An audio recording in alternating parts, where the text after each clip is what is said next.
ચાલો આપણે ચોખ્ખાઈનું ગીત ગાવું છે. તમને બધાને ચોખ્ખું ચોખ્ખું રહેવું ગમે છે ને?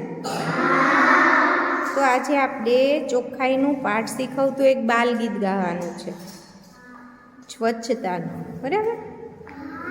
તો ચાલો ગાઈએ. ભાઈ હેત્વિકને રોજ સાફ રહેવું ગમ, એ ભાઈ હેત્વિકને રોજ સાફ રહેવું ગમે. એના ચોખા છે હાથ, એના ચોખા છે હાથ, એના ચોખા છે નખ, એના ચોખા છે નખ. એના કાપેલા નખ ભાઈ સૌને ગમે, એના કાપેલા નખ ભાઈ સૌને ગમે. એ ભાઈ હેત્વિકને રોજ સાફ રહેવું ગમે. બેન મહેકને રોજ સાફ રહેવું ગમે. બેન મહેકને રોજ સાફ રહેવું ગમે. એના ચોખા છે વાળ, એના ચોખા છે વાળ, એના ચોખા છે કાન, એના ચોખા કપડા ભાઈ ગમે. એના ચોખા કપડા ભાઈ સૌને ગમે. બેન મહેકને રોજ સાફ રહેવું ગમે. બેન ધેરિયાને રોજ સાફ રહેવું ગમે.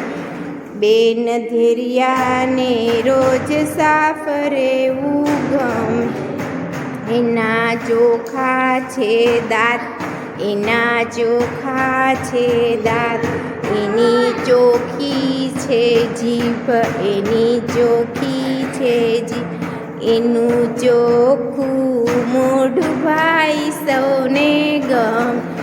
એનું ચોખ્ખું મોઢું ભાઈ સૌને ગમે. જીયાને રોજ સાફ રહેવું ગમે. બેન જીયાને રોજ સાફ રહેવું ગમે. એની ચોખી છે આંખ, એની ચોખી છે આંખ, એનું ચોખ્ખું છે નાક, એનું ચોખ્ખું મન ભાઈ સૌને ગમે. એનું ચોખ્ખું મન ભાઈ સૌને ગમે. બેન જીયાને રોજ સાફ રહેવું ગમે. બેન રિદ્ધિને રોજ સાફ રહેવું ગમે. બેન રિદ્ધિને રોજ સાફ રહેવું ગમે. એનું ચોખ્ખું છે નાક, એનું ચોખ્ખું છે નાક, એની બોલી છે મીઠી, એની બોલી છે મીઠી. એની કાલી ઘેલી ભાષા ભાઈ સૌને ગમે. એની કાલી